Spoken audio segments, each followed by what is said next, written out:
He was upset but lucid. No delusions, no hallucinations. A schizophrenic office met for 6 months would likely have decompensated. You're saying that he's not schizophrenic? She misdiagnosed him? Maybe even on purpose. He would have allowed her to commit him and given her complete authority over him. Subpoena Empress medical records. No, doctors, you have to explain this to me. You want me to review Andrew's entire medical history with you? Just a laundry list of these prescriptions. Risperidone, olanzapine, paroxetine. You're a psychiatrist. You tell him that is the standard treatment for schizophrenia. Then why, after you committed Andrew, were only half his prescriptions filled at Bellevue? Because I was treating a dual diagnosis. His depression predated the schizophrenia. I just never got around to transferring the prescription. Or you were pharmacy shopping. You already said it.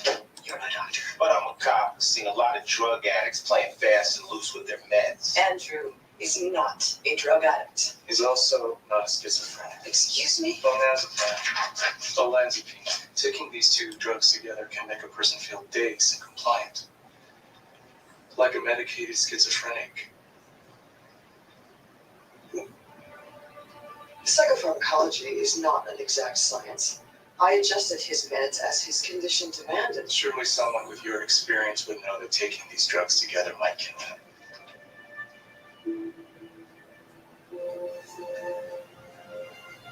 Well, I may have made a mistake. What's a mistake? Nobody takes down Angel Snuffing Up 7 easy. There's a reason why, after 100 channels destroyed, Angel Snuffing Up 7 is still here. There's a reason why nobody want to get in a beef with Angel Snuffing Up 7. But you don't take me seriously, and now your ass is barbecue.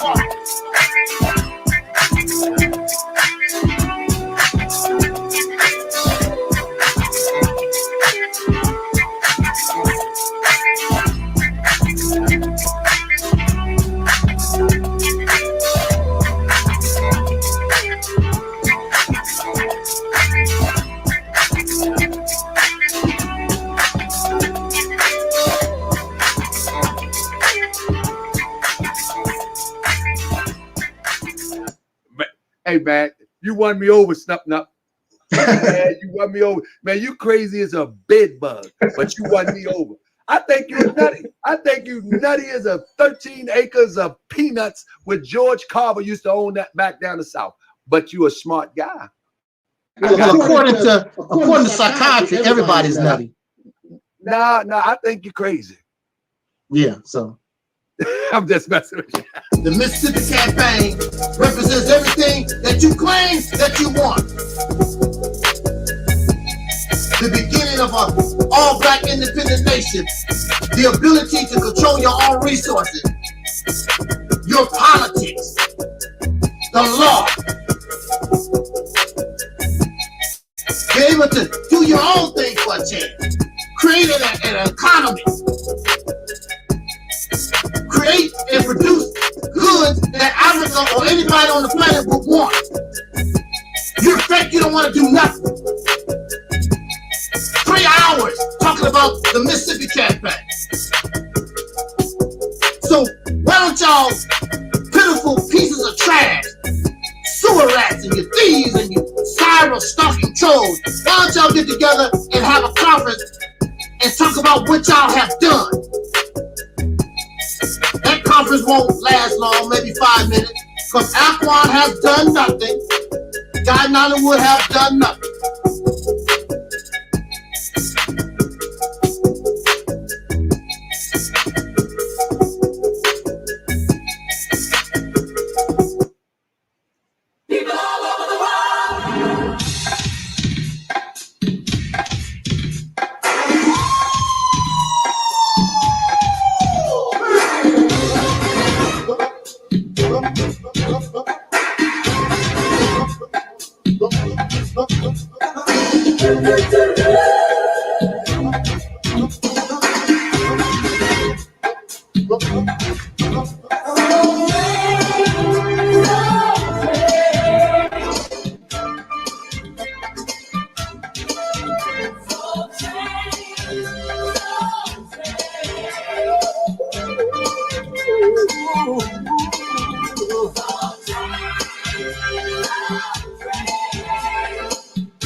Donate the F-line.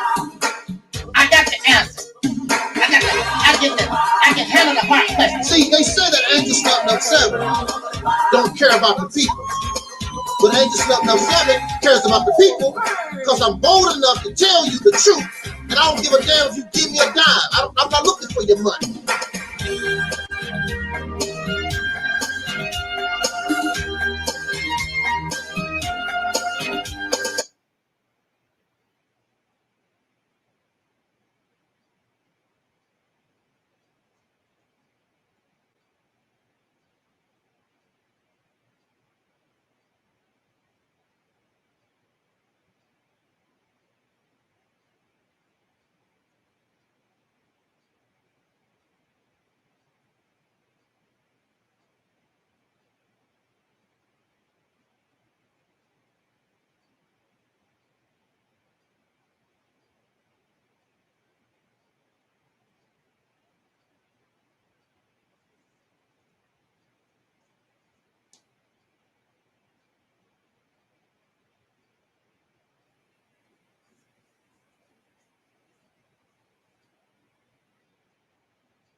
My black people, it's all about the unity. There's nothing they can do with us, so ain't nobody.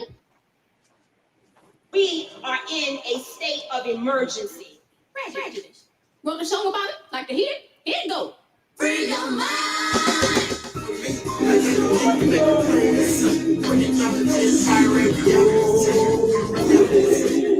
My black people, it's all about the unity. There's nothing they can do with us, so ain't nobody move with me. Like that the king, we make it plain and simple. Bringing knowledge and fire and reality simple.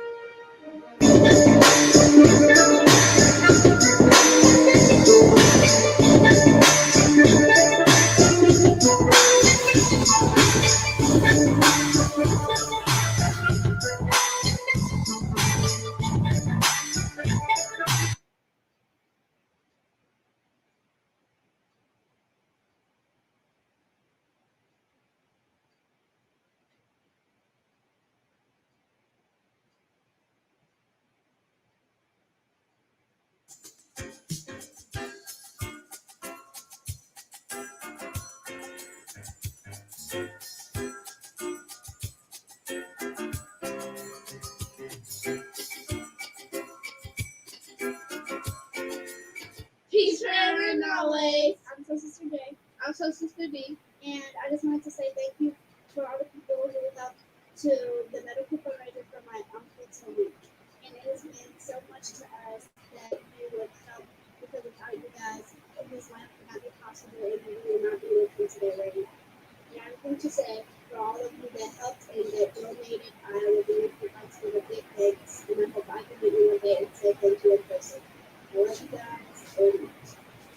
Bye. Bye. Peace forever and always. Peace forever and always. Peace forever and always.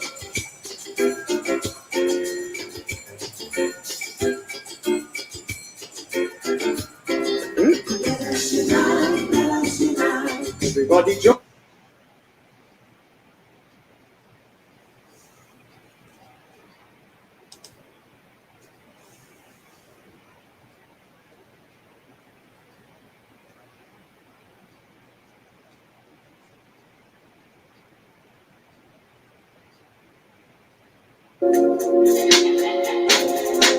everybody who is black and interested in black people, let us sit down and find out how we can get together in one direction against one enemy and accomplish this job overnight. When soul singer and black activist Sam Cooke wrote the lyrics to his song, "A Change Is Gonna Come," it was very direct and to the point. With some changes to it, the song was still digestible. In the year 2019, black folks continue to go through the change rather than direct the change. A community activist named Taalik Ibn'rad has made an appeal similar to what Sam Cooke was asking for, a change. It's said that the meek shall inherit the earth. We ask when.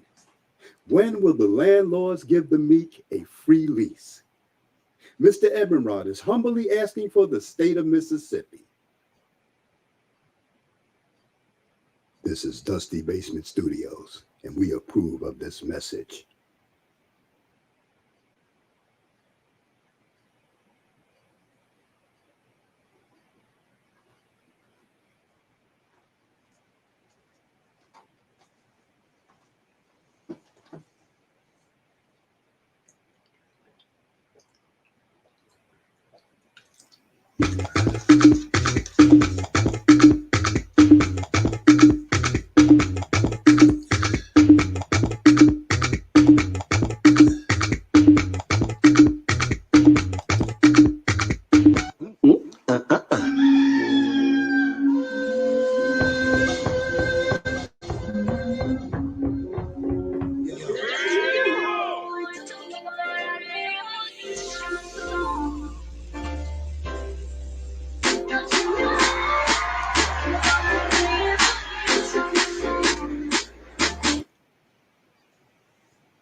In a state of emergency. Reginald.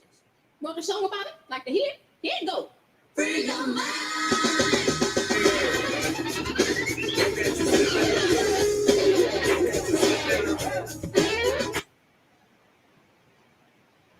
Keep it real. What difference? Because I keeps it real like that. I keeps it real.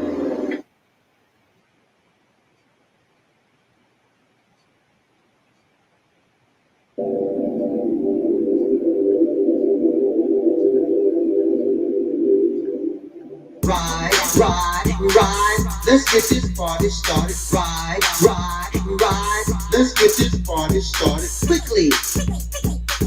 Let's get this party started quickly. Let's get this party started. Ride, let's get this party started. Ride, let's get this party started quickly. Let's get this party started quickly.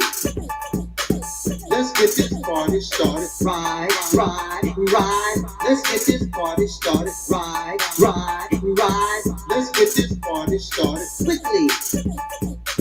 Let's get this party started quickly. Let's get this party started. Ride, ride, ride. Let's get this party started. Ride, ride, ride. Let's get this party started quickly. Let's get this party started quickly. Let's get this party started. Ride, ride, ride. Let's get this party started. Ride, ride, ride. Let's get this party started quickly.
I come here tonight and plead with you.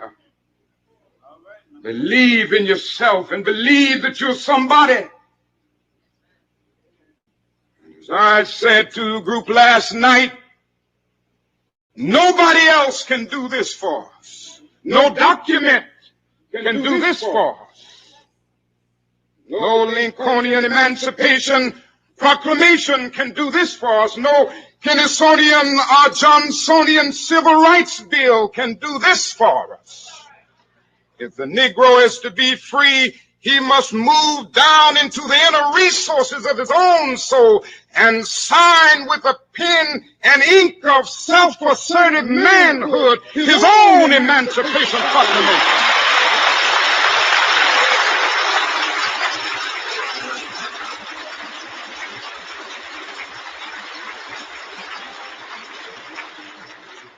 Don't let anybody take your manhood.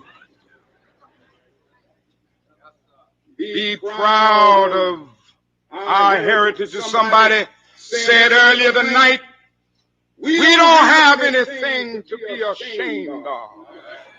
Somebody told a lie one day. They couched it in language.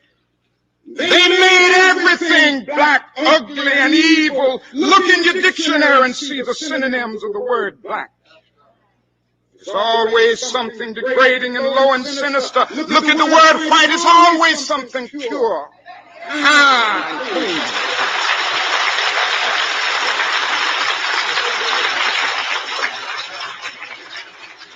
But I want to get the language right tonight.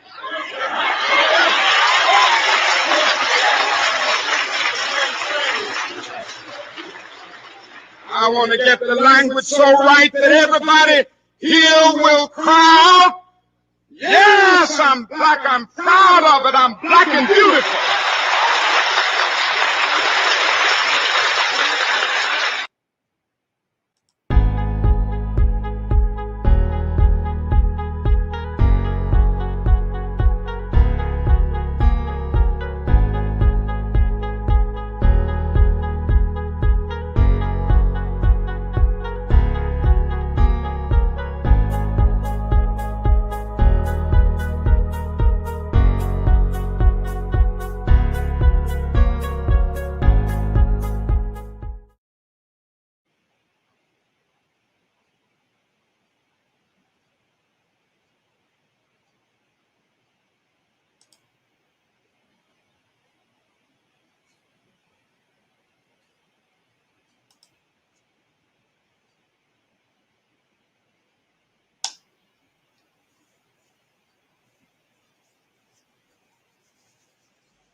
In the name of our ancestors, peace forever and always, and welcome to another edition of what we call the Realities Temple on Earth Internet Ministry. I am the gatekeeper or the host of this program, known here on social media. Wherever you may find me, I am known as the mighty Angel Snub 7. I am your soul brother number 1. I want to thank you for giving a few moments of your time so we can pay homage and remember this brother that we know of as Dr. Martin Luther King Jr. I want to apologize, or I want to let you know that I really don't feel well right now. I fought a cold last week, and by Saturday, it seemed as though it was over, and it come right back again. And so I'm struggling here, wanting to do this live stream, but I really don't feel like it. But as they say in show business, the show must go on. And I would just do the best that I can. I want to thank you for being here. Those in the chat room, Deacons of Reality, Sister Ann, Jay the Great. We want to send a shout out to Sister Nandy and her posse. We want to send a shout out to Moorish World TV, Brother Tahaka Bay, and that chat room. And all of these who we have befriended and those who we associate with. Shout out to Mello and Z-Mad and Phil Fox just coming to the house. What's up, Phil? Brother Taalik, Angela Hines, and Ahmed Delight. Just Acting. And so many of us. I can't keep up with all 10 of you. That's a very large number. I'm not used to having 10 subscribers. I'm used to having like 5.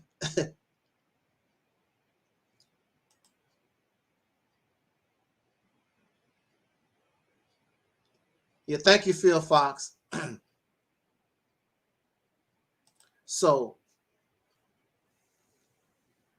we also had scheduled for this afternoon,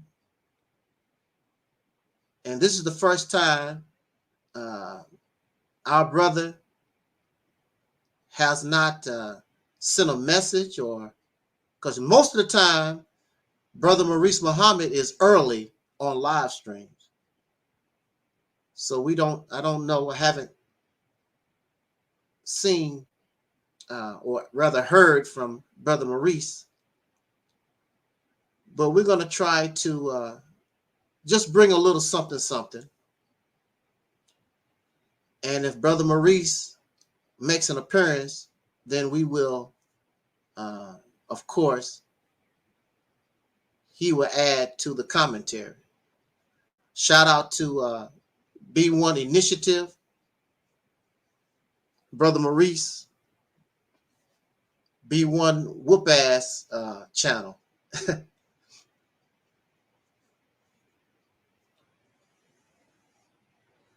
Whew.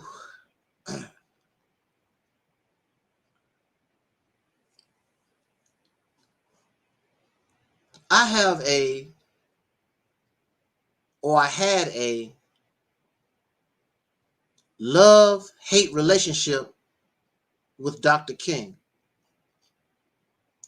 since I was a little boy.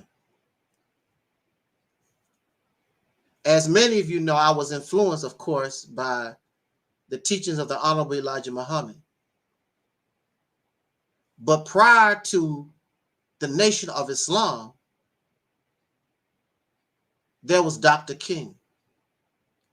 And I knew and was taught about Dr. King before Nation of Islam, Elijah Muhammad.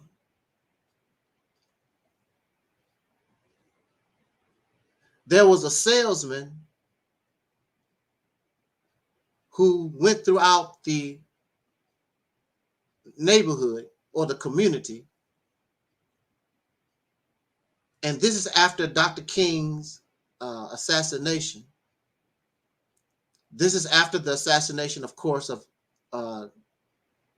President John F. Kennedy. And whether we like it or not, I know because I was raised in the environment. Black people had a love for President Kennedy.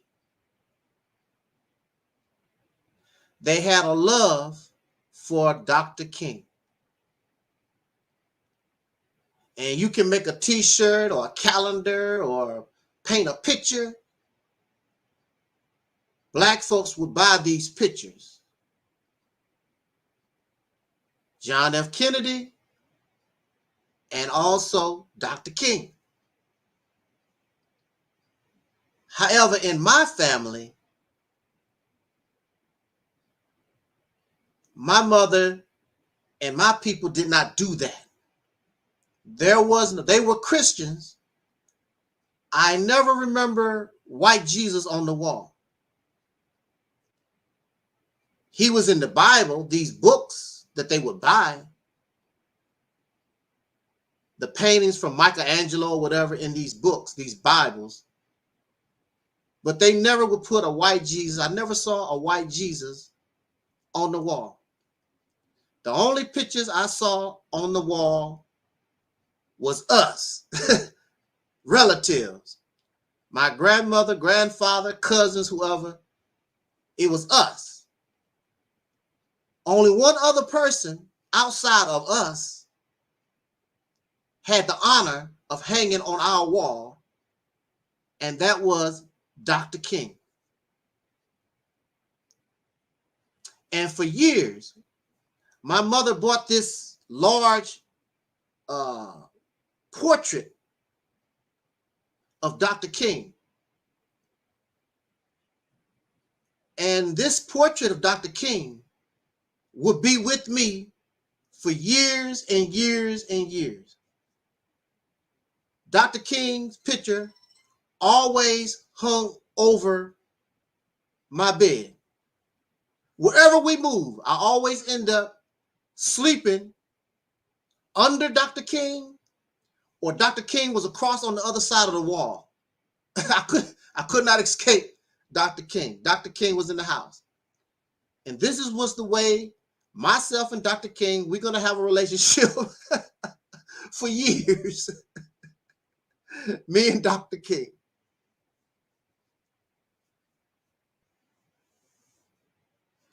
And I grew to have a certain respect and love for Dr. King, so many in the South. That's just the way it was. Like I told you, we did not care about President Kennedy, but they embraced Dr. King.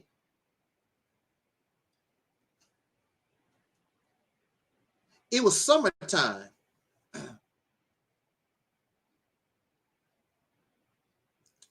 Early 70s. I was at my grandmother's house, and I had a love for Elijah Muhammad, I also had a love for Dr. King, and they were sort of equal. I was at my grandmother's house and playing around, and she had these vinyl records. And one of the vinyl records was a rare speech by Dr. King. Many of you probably never even heard of it. I don't know what happened to the record. When people pass away and whatever, I don't even know what happened to the Dr. King picture that was hanging on the wall for years and years and years. I don't know what happened to all these things. I took the vinyl record, put it on the record player because I wanted to hear Dr. King talk. And it got to a point in the record where he said, I got to paraphrase, but basically he was saying, I will love you and you can kill my wife and my children and things of this nature, and I'm still gonna love you. And that's when me and Dr. King had a problem. That's when myself and Dr. King, it was Splitsville. I didn't want to hear no more from Dr. King, because if you kill my mother, my sisters, and the people close to me, I'm not going to like you like that. I'm not going to love you. It's about revenge for me. And it wasn't only me. There was many brothers and sisters who had great respect and admired Dr. King. But you're asking us to do too much here. Love somebody that killed my mama? Oh, come on now. Now check it out. Now look. We grew up in the Black community, the soul community. Now I don't know what they're doing nowadays. When I was growing up, you don't talk about nobody's mama, let alone talk killing somebody's mama. Brothers go to war and fight. Don't you be talking about my mama. Now they call mama all out her name in 2022. They have no respect for women at all. I don't care if your mama was a hoe. I don't care if your mama was a prostitute. I don't care if your mama was a professor at a school. Don't talk about my mama. And the sad thing about it, most of us never even seen the other person's mother. Your mama's so fat, she covered the earth. But in reality, his mama's skinny. But just the fact somebody say, your mama, it makes some people go crazy. So most of us had this attitude about our family. When I was growing up, our family was more tighter. If you hurt somebody in the family, everybody come out the house. That's how it was. If it's 10 people in the house, 10 people come out. Whether you right or wrong, we'll figure that out. So-and-so is in trouble, and the whole family comes out on you. So Dr. King is telling me these races kill you, your family, your daughters, and I'm going to love you. I couldn't get with that. And so many of us, we turned away from Dr. King because it's not happening. It's not happening yesterday, and it's not going to happen today. Not going to do it.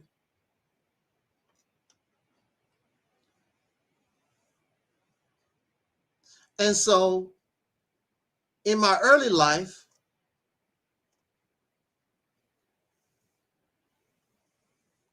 I joined the crowd that would call Dr. King a sellout, that would call Dr. King the integrationist, call Dr. King a coon and a Sambo, and all these wonderful names that we get from the white man.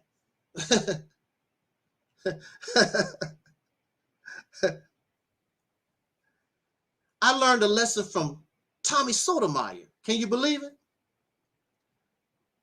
Tommy Sotomayor said, y'all so blackety black, but you calling people coons and Sambos and bed wenches. All those are the words of your enemy.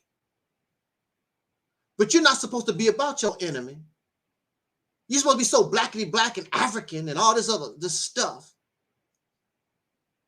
But when you listen to the pro-black narrative, the pan-African narrative, the blackety black narrative,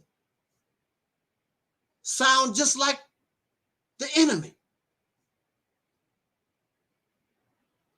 We get called nigger more by ourselves than the enemy. They sit back in the cut like, wow, they don't know what to call you no more. Like, they call it, hey, Johnny, they call themselves the N-word. What are we going to call them now? This is abusive behavior. This is the mindset that happens to people who suffer from abuse. You call somebody a hoe long enough, they'll start believing, yeah, I'm a hoe. Look at the women.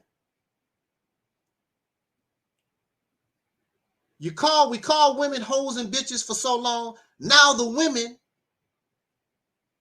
call themselves that. I'm a bad bitch.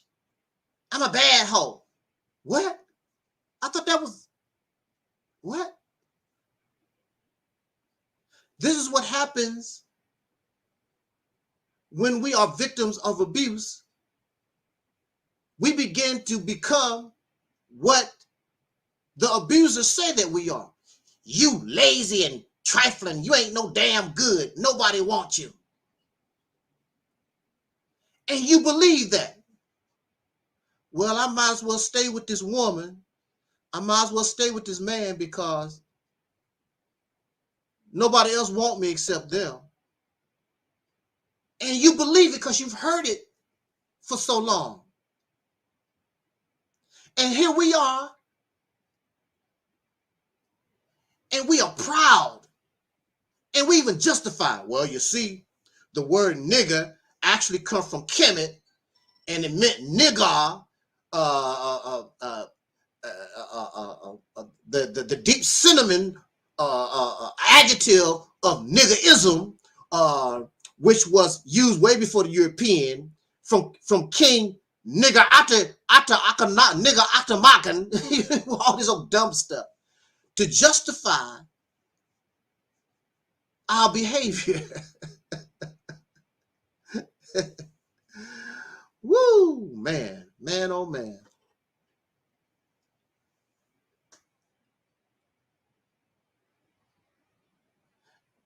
So you had Dr. King and Dr. King and Malcolm done it.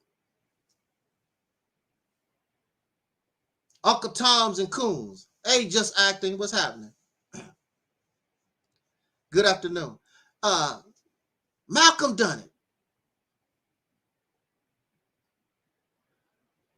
Call people names. Okay, so you call people Uncle Tom, you filled with self-hate, you're cool. What does it change?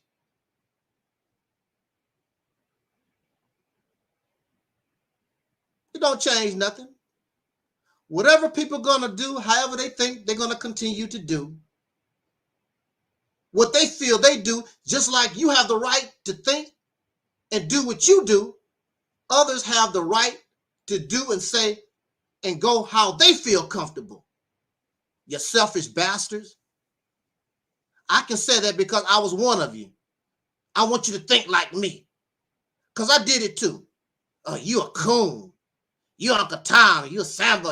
I've done it. I'm self-righteous. I'm conscious. I'm awake. What do your awake ass have? Since you're so conscious and you know better than the coon and the Sambo, what do you have? What do you have? Don't have nothing. You don't pay Tommy Sotomayor's bills, Jesse Lee Peterson's bills, or Candace Owens' bills. We don't pay none of it. You don't have no power at all. Who the hell are you? Pompous, self-righteous, don't have a pot to piss in, just run your damn mouth. But look at Dr. King. He never called these people names back. Never. He's an agent. He's a spy. He's a coon. Dr. King never called nobody nothing. He made a little short comment that violence is not the way or whatever, and he go on about his business.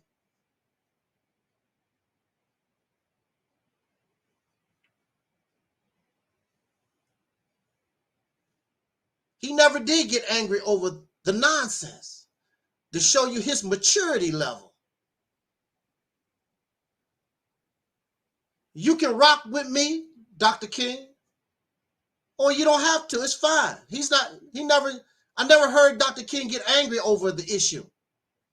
If y'all not doing nonviolent, y'all going to hell. If y'all don't, I never heard Dr. King do that. Dr. King was a Baptist minister, I believe, Christian.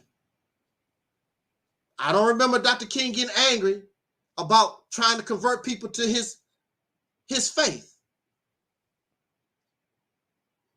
He had his civil rights speeches, and then he would have his religious speeches. They never was together. Woo! They wasn't together. I saw Dr. King speak from a religious point of view, and he was preaching. But then he talks about the struggle, and there was a separation. See how smart he was?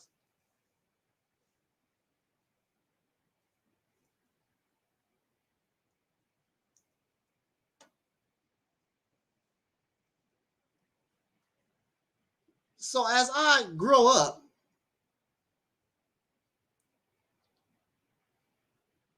I had to begin to look at Dr. King for myself.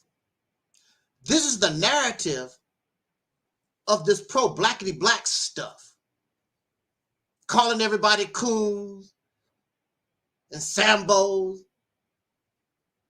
Y'all ain't tough.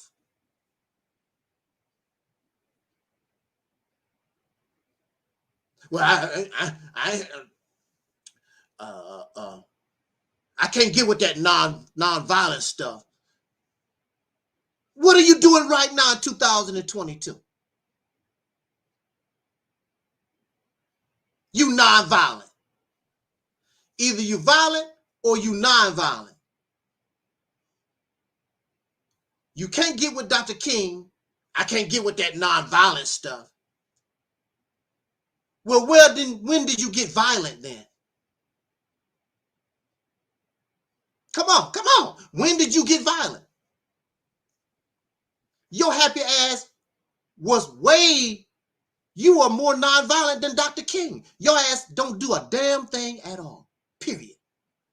You sit on your ass and watch YouTube videos all day. The only time you go to the street, go down to the liquor store to the weed house, to the hoe house. Somebody on Facebook talk about, I'm preparing the youth for war. You ain't preparing nobody for a damn thing. I'm preparing. Dr. King did his, nonviolent. And he went to jail for his nonviolence. He got shot in the throat with nonviolence. His nonviolence gave him, he received violence. What is yours receiving? What are you getting? Not a damn, you ain't doing nothing. Don't you ever dare to open up your mouth to talk about Dr. King or anybody that had the nerve, brave enough to face the enemy toe to toe. People in the civil rights movement dealt with these people face to face, toe to toe, in the street. They wasn't on a computer hiding, talking about what I'm gonna do and this and that and judging people. They was in the street facing the peckerwood or any enemy right there in their damn face.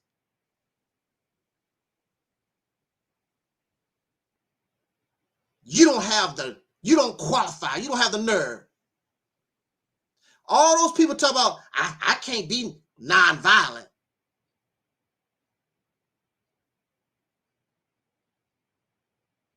Well, what did their violence, since they violent, what did it accomplish? We got brothers and sisters in prison right now, part of the violent movement, and y'all happy ass don't think about them people at all. And they are like you. And I can guarantee you, if they could do it all over again, they wouldn't. Because y'all a bunch of mouth. The Black Panther Party picked up all those guns to do what? So you can end up in jail, so you can go to the morgue, put on a show. Huey P. Newton got in a struggle. A cop got shot. He ended up going to prison and spent I don't know how many days. But they doing something better than Dr. King. And then when Huey P. Newton got out of jail, his whole demeanor changed. Let me tell you something. Let me tell you something about violence. Let me tell you something about incarceration. That's not no joke. Some of these people running their damn mouth don't even have a traffic ticket. They don't know about no, I ain't gonna be violent. Sometimes it's better to go to the grave than go to jail and be there the rest of your life.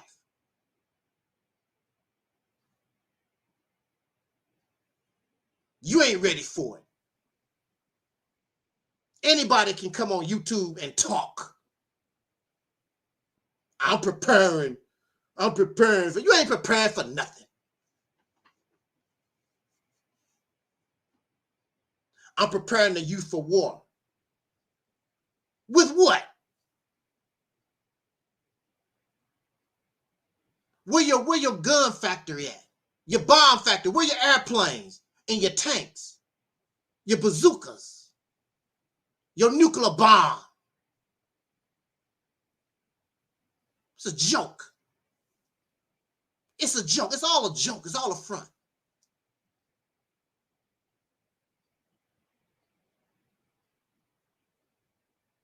I don't believe in nonviolent protests. No, you don't believe in doing nothing at all. That's your legacy. You don't do nothing. You don't do nothing violent. You don't do nothing nonviolent. Your happy ass sit in your house and you don't do nothing at all, period.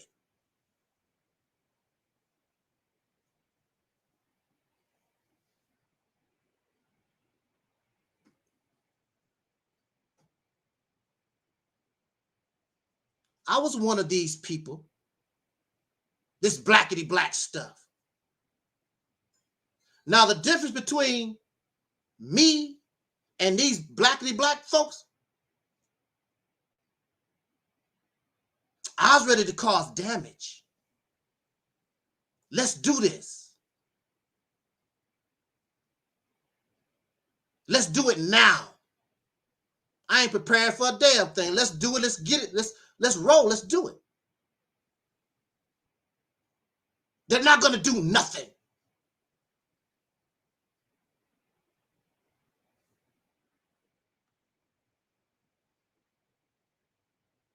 It's not an easy thing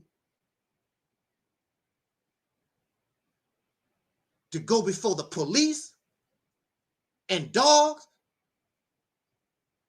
knowing that these people can kill you. This could be your last day on the earth. And these people talking about like, that's not nothing. Go try it.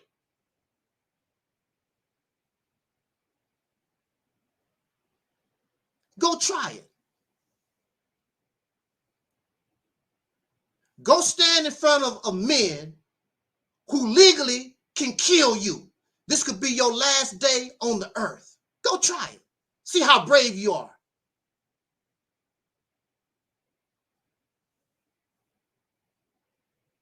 Oh, the people in the civil rights movement. And what make it so bad? Children children came out of their schools and they went to face the enemy.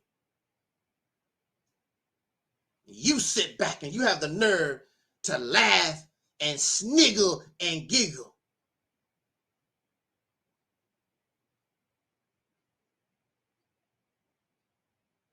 No, you don't believe in nonviolence. You believe in do nothing at all. That's what you do. The reality is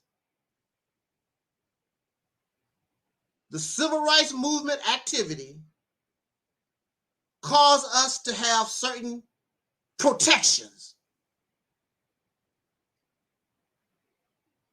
If they took these protections away, Mark Zuckerberg, whoever owns YouTube and whatever,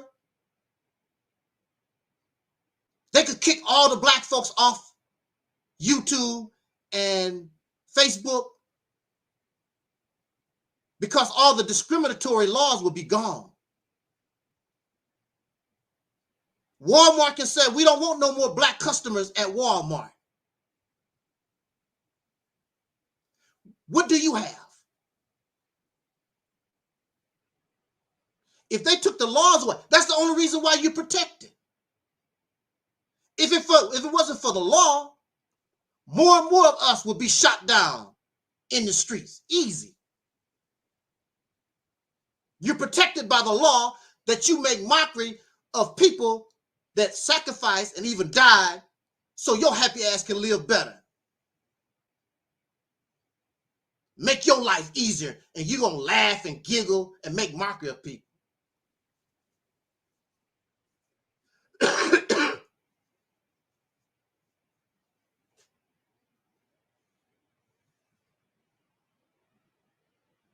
You support violence.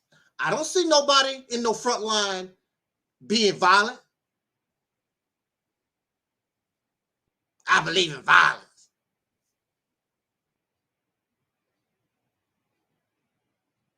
There was a story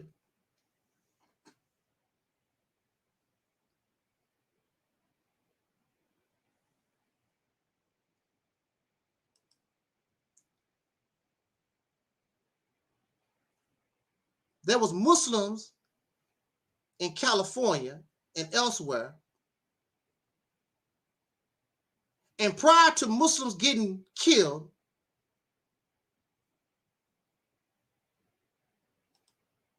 Malcolm X, they wouldn't do that to us. We don't play that. Muslims don't turn. Here go Malcolm. Here go Malcolm. Where about Malcolm? There go Malcolm. Where Malcolm at, right? Where Malcolm at? Malcolm said, you could do that to Dr. King. You ain't gonna do that to us Muslims. We don't play that. We don't turn the other cheek. Okay.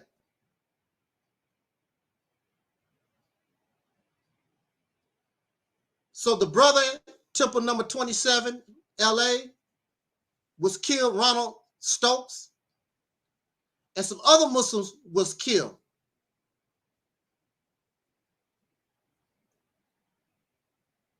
Now, Malcolm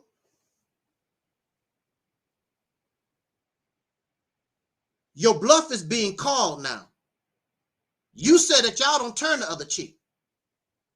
Okay, well, we done killed 2, 3, 4 of y'all. Now what you gonna do about it? Malcolm wanted to retaliate. His leader said no. And of course, what Malcolm ended up doing, he chose to take advantage of the law. But I remember the conference when they was talking to Malcolm about the situation. And you could look at Malcolm's face and you could tell that he felt so stupid because he's going around talking about, yeah, we don't play that nonviolent stuff. We don't turn the other cheek. You are going to turn the other cheek, Malcolm X, because Elijah Muhammad is living good. He do not care about these few followers, whatever, that get killed. Elijah Muhammad know his organization, you're not in a position to try to fight no damn body. And he's living the good life. His wife, his children, his dog, all of them living really, really good. You talk about hurting the police and getting into it with white folks. They're going to keep coming at the Nation of Islam till it's destroyed. Elijah Muhammad is an old man. He done already did a lot of suffering. He want to enjoy his life and be comfortable. The hell with that stuff. You, Mr. X, sit your happy ass down. It was simple as that. And that's the reason why y'all can't get violent, because violence is going to disturb your comfort zone. You're not going to just go home and watch TV and pop popcorn and go to the movies. That's not how it works. When you start some stuff like that, either you're going to the morgue or you're going to prison. That's what happens with your violence. And y'all not ready for it. You're not ready to do that. You're not ready to die for nothing. So the best thing that you're going to do is have your happy ass on Facebook or YouTube and run your shitty ass mouth. How dare you open up your mouth and critique this man?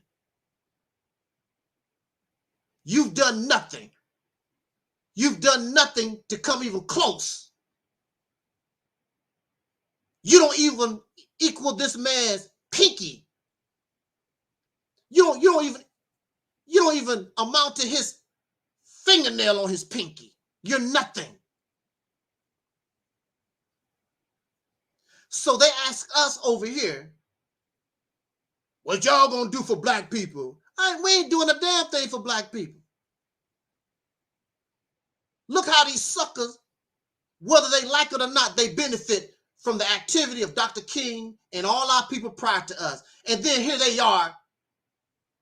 Well, my generation, your generation ain't did a damn thing.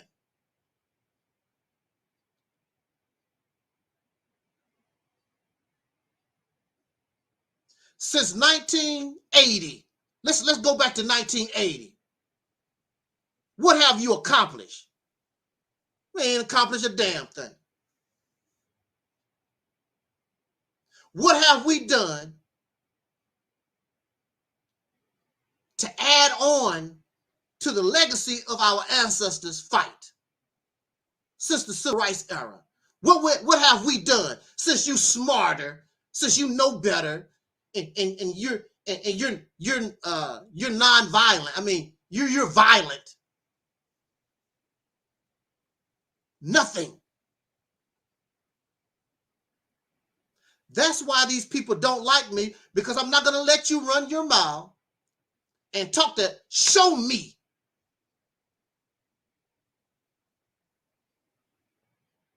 Show me. Show us. Show me. Anybody can run their mouth. The end result, either you go to prison or you're going to the morgue. Y'all not ready for that. I listen to these blog talk radios and people get on here.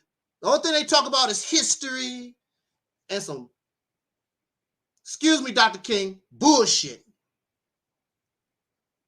Talking bullshit. All these blog talks, these topics and stuff that it's just, they just talk bullshit 24 hours a day. Nonsense.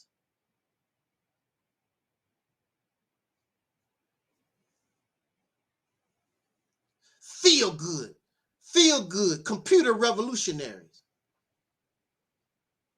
Dr. King was real with his.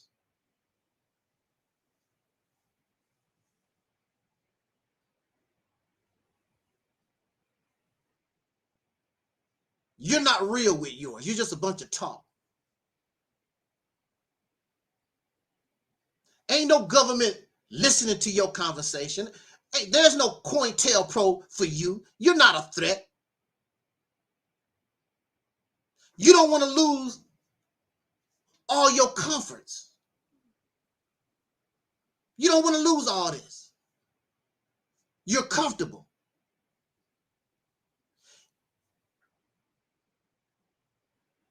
You only have two choices. You're going to the morgue or you're going to prison. And you're not ready for real action. And the people don't support you. You in your own little corny ass world, delusional ass world. They're not thinking, ain't nobody thinking about you and your revolution and all this other nonsense. We had to have a Dr. King.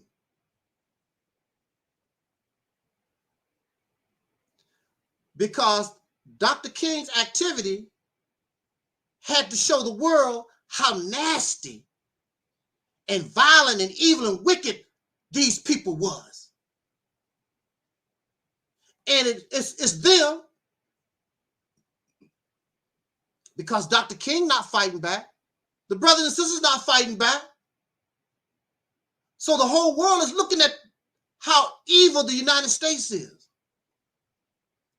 That's the reason why President Kennedy had to take action, because this whole situation was making the United States look really, really bad in the eyes of the world, when the United States run around telling other people what they need to, what they should and should not do with their people, and they still in other people's business in 2022, telling China about human rights and other places around the earth. Who's worse than the United States? Who's worse? They're more slick with their oppression now. And you need to be more slick and understand. You still living like it's 1960. Still talk like it's 1960, 1930.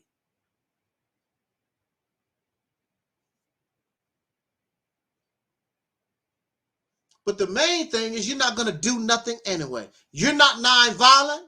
You're not violent. Because you're damn sure not doing nothing violent. What is your violence doing? What did you do violent yesterday? You're not doing anything. So we know that you're not into non-violence.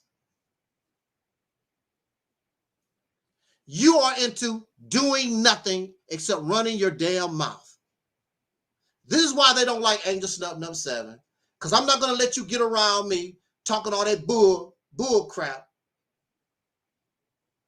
Show and prove.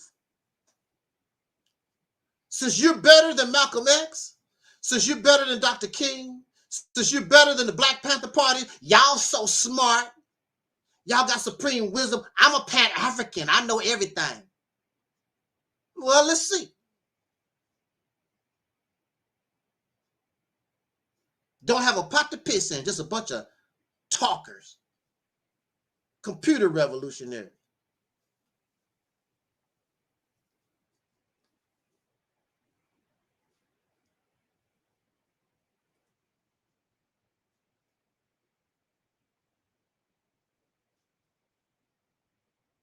You're not very bright. You're not very smart. You haven't learned anything.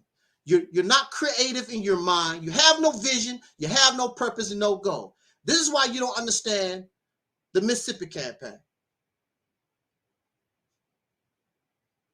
I say that Dr. King will support Operation Exodus Mississippi campaign. I say that. Why do you say that? Because Dr. King said in the clip before we started our talk, Dr. King said, don't let nobody, what's that? What's the word? Take your manhood. In other words, you have to take your destiny in your hands.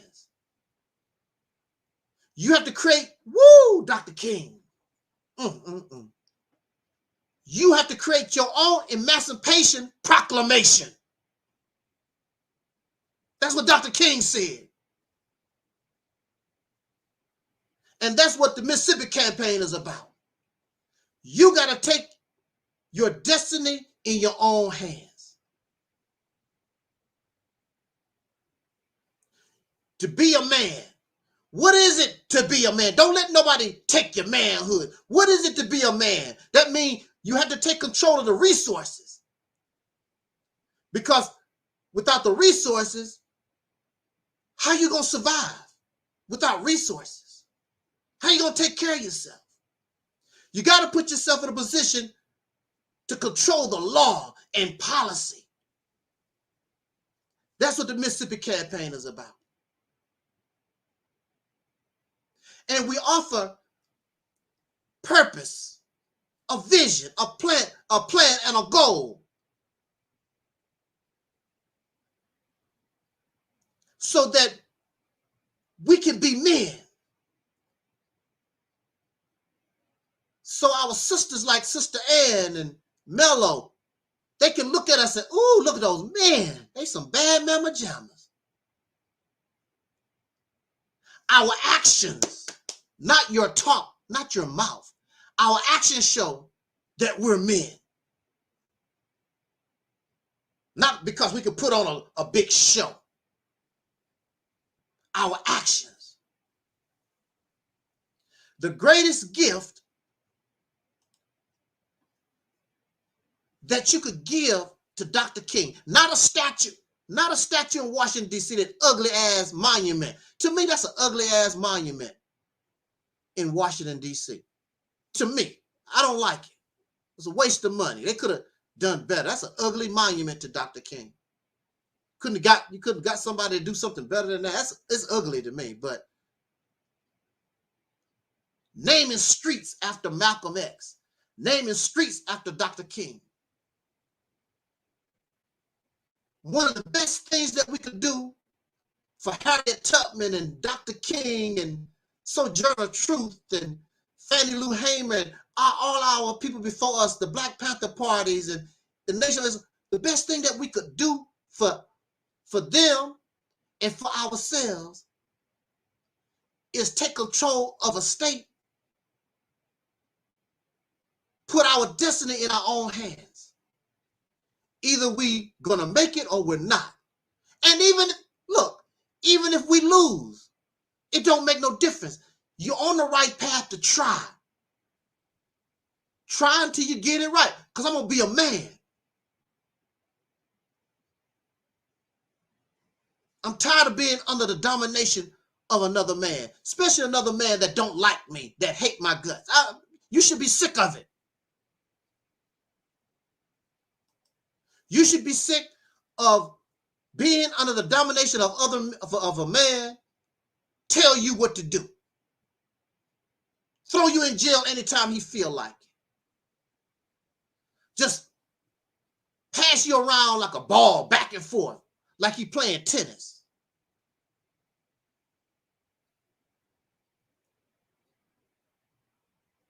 We're not going to get any respect until we regain our manhood. Don't let nobody take your manhood. What's a man? A man has to build.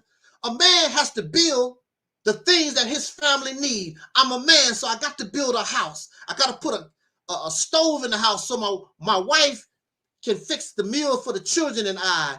And I got to put a spot so she can have a garden so we can grow food for ourselves. I'm going to cut this ditch and bring the river, bring some water to our house, dig well so that we can have water. You got to do something for yourself. Everything about us is dependence. You should be sick of it. And they laugh at the Mississippi campaign. Oh. You know, sniggling and that's funny. Look how you live. And you do that because your massa taking good care of you. That's why you can run your mouth. I wish they would take all these laws away. Discrimination laws. And let people act the way they really want to act. And we'll see all this huffing and puffing these people be doing and running their damn mouth. I want to see how you would react.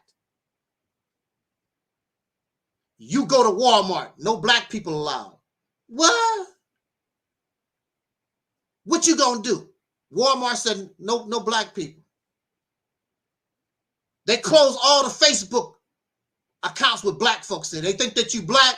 They cut all your. We don't want you on Facebook. This is my Facebook. I don't want niggas on Facebook no more. YouTube don't want Negroes on YouTube no more. Take all this stuff away from you. Then what you gonna do? You go to your sink. We're not bringing water to black people's houses no more. Go get your own water. What? Need to take all these laws away. And these laws and how we live so comfortable right now was because of people like Dr. King and others. And you would find out how much important that was. They take all this laws and all this protection away from your happy ass. The only reason why they're not blowing your brains out outright is because of the law. And that's why folks get scared. I hope those people, they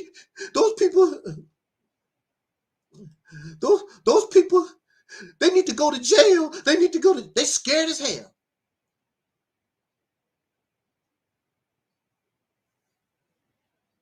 You're protected by law. Like some of these birds and raccoons or whatever is protected under the law, pigeons or whatever. And you and I are protected under the law. Take the law away and you'll see how these people treat you and they can be the real them.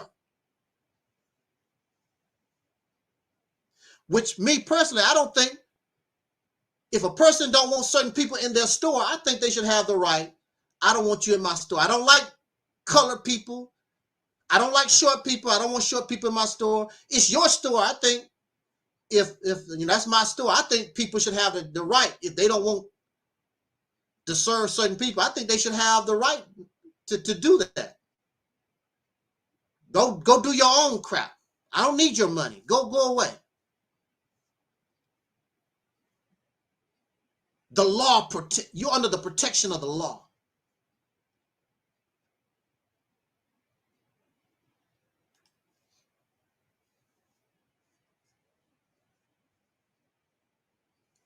So I had to begin to look at this as I got older. I had to start looking at this stuff and thinking for myself.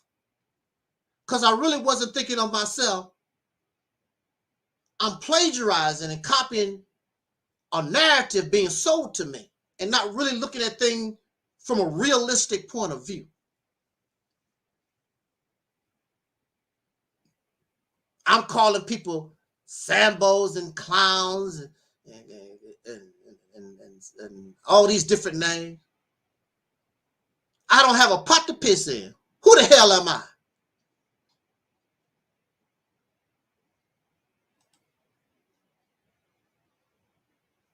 Absolutely. Sister Ann says the laws helped designed by Dr. King and because of Dr. King. And all our brothers, sisters, known and unknown, who helped him accomplish these things, especially in the South. And we benefit, whether you like it or not, we benefit. If they took these laws away, these discrimination laws, if it took, woo, you'd be in bad shape. I would hope that Walmart don't let black people come in no more. And these grocery stores, we don't serve coons here. That's y'all favorite word, right? And guess what? All of us would be coons. Not certain. When the white man, the racist said coon, it's all of us. These suckers call people Uncle Toms and coons. When the white man said, you included too. You a coon and an Uncle Tom too. All of us. And you think that day won't happen. I'm gonna say this, we're gonna get out of here. See, that's the killer thing. You think that day is not gonna come. I don't want to be around.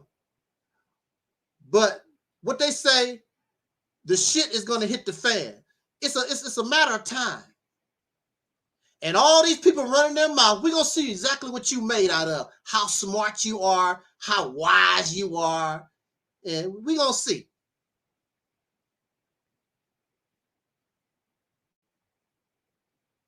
I'm not going to sacrifice my life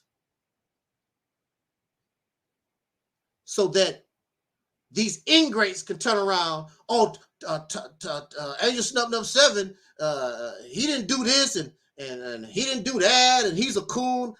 I don't have to worry about me. I don't owe your happy ass nothing. I'm not going to fight and die for your ingrate ass. Look how they talk. They talk nasty and disrespectful about Dr. King and Malcolm X and all our people. Bunch of ingrates. Take all these laws, take all the things that our people in the past have done, take it all away, and let's see what you can do, since you're so smart. The only reason why we are comfortable the way we are is because people like Dr. King died, people like Dr. King suffered and sacrificed. Read your own history. What is your own history? Black American history. Read about our own people in America. Talking about Kemet and ancient Ethiopia and all this ancient 5,000 years. You don't even know American history.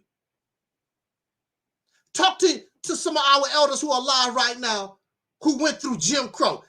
They still alive right now. Talk to your people who lived Jim Crow. They still alive. Some stinking Kemet. I don't care about no Kemet. What about Jim Crow? The Black Codes. 100 years. Our people suffer.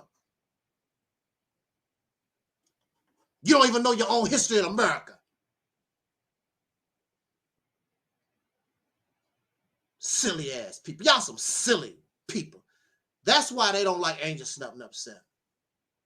Your priorities is all messed up. Your thinking process is messed up. So they stay away from me because they can go to their Kemetic church, their Moorish Science Temple church. Shout out to Brother Taalik. You can go to these different blackety black churches, and they'll let you run your mouth like you tough. You ain't tough.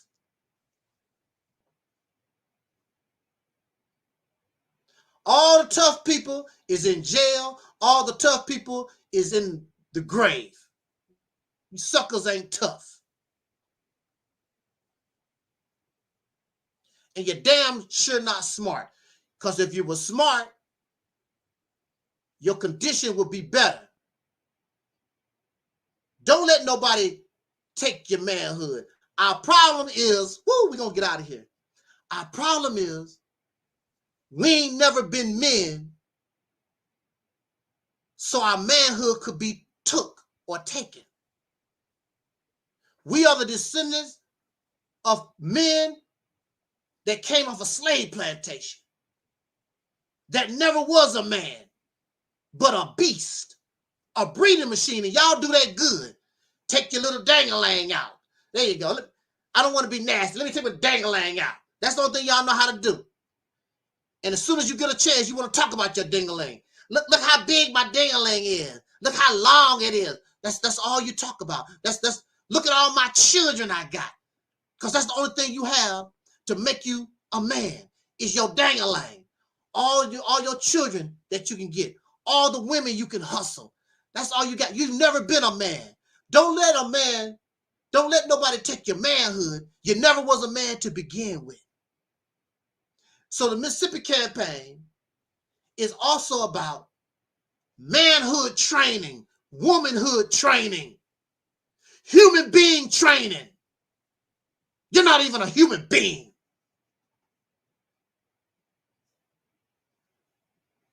Not even human. Because the people that we're following is inhuman. And don't give a damn about life.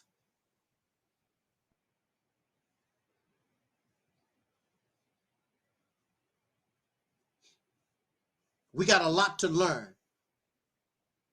We are in denial of a lot of things in our life. And you will never grow up messing around with these people that want to babysit you and tell you what you want to hear.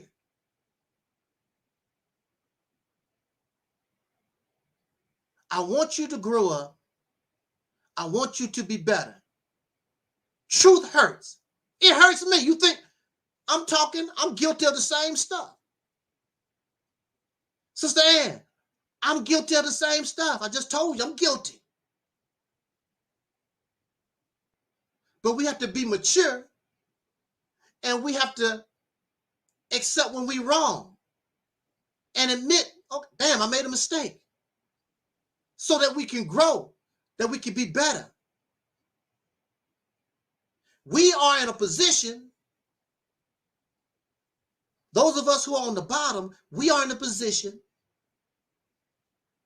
to mature and grow and be the example of the righteous, good people that's the Bible and the Quran supposed to produce.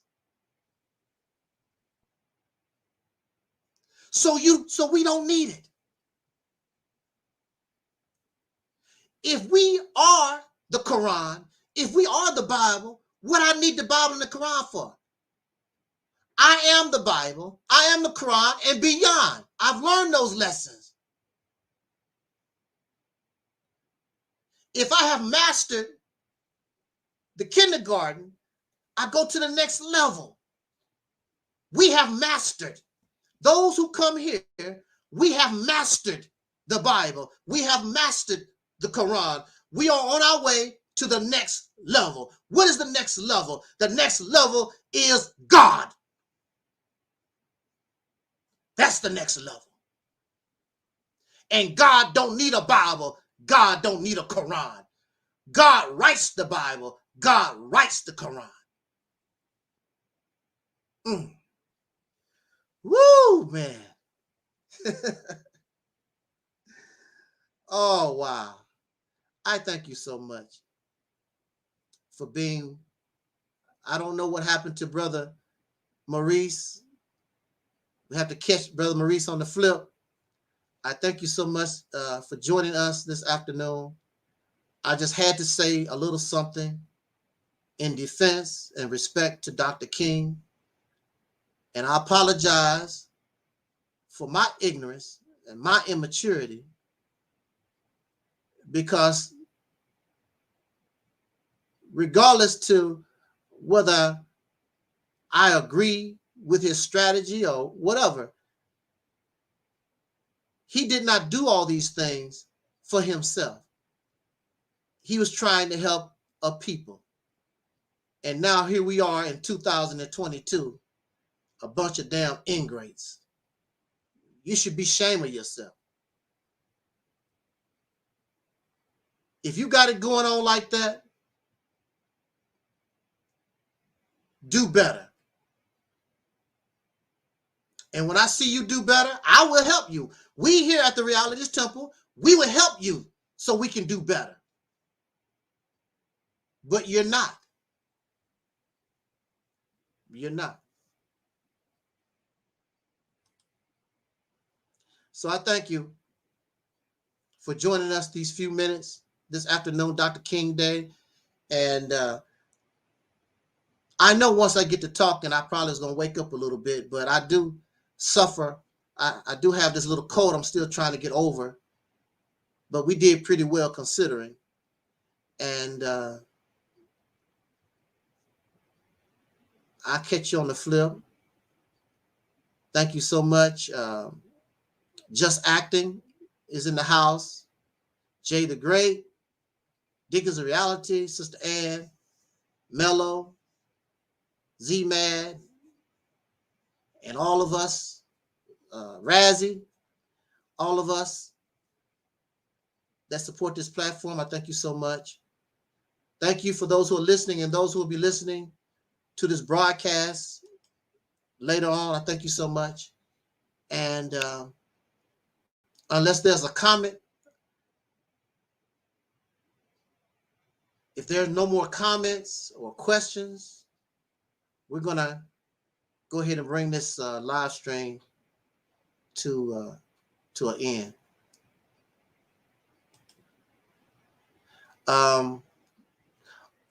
Also, if you would like to donate to the platform, there it is right there in the chat room. Cash App, Angel Snubbed Up 7. PayPal, also Zelly. Also, yep, there we go. She's on it. I'm just getting ready to go try to find it. Also, those of you who may be interested in my autobiography, it's available on Amazon, Kindle, $9.99, and paperback $49.95. The reason why it's so high is because I have a lot of enemies out there, and the information in the autobiography, they would probably want to use that against me. So if you want that information, you need to pay for it. There are those who I know, and there's the rough draft. You can just send an email request to me, and I got to know you, because I'm not giving my enemies my autobiography for free. So, and I also understand that a lot of us may be low in funds, but so far, nobody wants me to send a free copy to them. They go to the website and get the ebook for $9.99 or the paperback for $49.95. I've received not one request for free.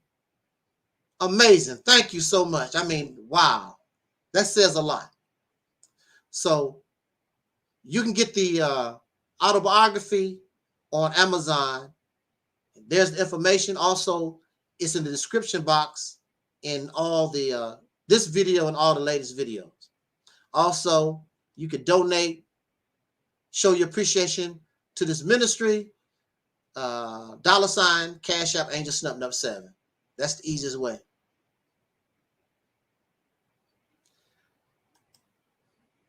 Oh, the title is In the Grip of Monsters. In the Grip of Monsters. I forgot, what is that? I forgot my whole title. In the Grip of Monsters, being a victim of Anthony Milan Ross. Something. I forgot the whole title of my own book. That's a damn shame, man. But there's the link. It's in the Grip of Monsters. Taalik Ibn'rad, In the Grip of Monsters,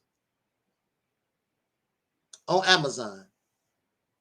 Easy to find. It's there. It's there. So I appreciate it. Thank you so much again. Shout out to Sister Nandy and the chat room. Yeah, there we go. See, Sister Ann is on it. There we go. In the Grip of Monsters, being falsely accused of stalking serial killer Anthony Milan. That's the full title. Sister Ann, you on the job today. Sister Ann is on the job today. Man, if we could get some more, woo! Now we some bad mama jammers anyway. But can you imagine if we could quadruple the support here with the kind of people that we have? Because I mean, we bad with only 10 subscribers. Can you imagine if we had 100 strong, committed, serious subscribers? We can't take over Mississippi. Still can't do that. But we some bad mama jammers. We are some bad mama jammers. And we're still winning. We're still moving and grooving. And we are now in what we call the healing. So I'm still gonna try to find some guest speakers, and we're gonna concentrate on positive messages and keep winning and keep trying to make friendships and keep coming out here. By the end of this year, we've done a lot of positive type work. Just acting saying we need a solid 300. We just need a solid 300. That might be possible. This year might be the year that we get that solid 300. Don't take a whole lot. Don't take a lot. So we need to accomplish some things. That's why a lot of people are frustrated. That's why a lot of people don't support certain things the way they probably would have, because we're taking money and we're not producing anything. We're not supporting anything. We're not producing anything. I refuse to let this ministry be a church. This is not a church. We need to produce. We need to take, and we need to give back. It's simple as that.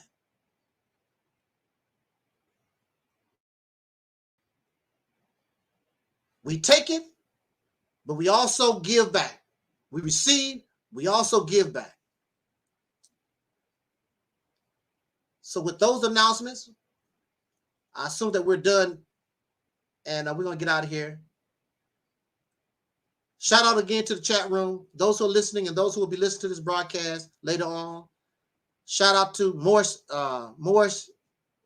World TV, Sister Nandy, Brother Maurice and the B1 Initiative. Shout out to Dr. King and his family. Sister Bernice and his children. May Dr. King and his wife Coretta rest in peace. And may we learn how to respect ourselves, whether we agree with something or not. We need to learn how to respect each other, regardless to our differences. Give these ancestors, give our people their credit. They're gone. Why you want to keep hurting this man? If you could do better, then do it. If you could do it better than Malcolm, do it. Why you want to try to destroy and mess with their legacy and their reputation? Do yours. Be better than them. Be more successful than them. But they degrade Dr. King, and they target Malcolm because they themselves, they're not accomplishing anything. So let me try to bring them down to try to make myself look better. And you know that Dr. King can't speak. And you know that Malcolm can't speak. You know Marcus Garvey, they can't speak. Nobody they can't speak. You need to do that. You need to bring somebody down so you can feel better about yourself. That's a sickness. We need to do better. And take this advice from the most powerful voice on YouTube.